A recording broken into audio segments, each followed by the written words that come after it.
விழுப்புரத்தில் இரண்டாவது நாளாக அதிரடி வாகன சோதனை. வட்டார போக்குவரத்து ஆய்வாளர் மற்றும் போக்குவரத்து ஆய்வாளர் விதிமுறைகளை மீறிய 10க்கும் மேற்பட்ட வாகனங்களுக்கு அபராதம். விழுப்புரம் திருக்கோவிலூர் சாலையில் இன்று வட்டார போக்குவரத்து ஆய்வாளர் கோவிந்தராஜ் மற்றும் போக்குவரத்து ஆய்வாளர் வசந்த் ஆகியோர் தலைமையில் இரண்டாவது நாளாக தீவிர வாகன தணிக்கையில் ஈடுபட்டனர்.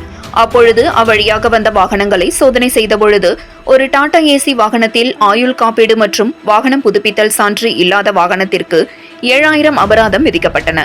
அதேபோல் 7 ஆட்டோக்களில் அதிக அளவில் ஆட்கள் அளவுக்கு மீறி ஏற்றியதாகவும் வாகனங்களில் இன்சூரன்ஸ் சான்று இல்லாததாலும் 23000 அபராதம் விதிக்கப்பட்டது.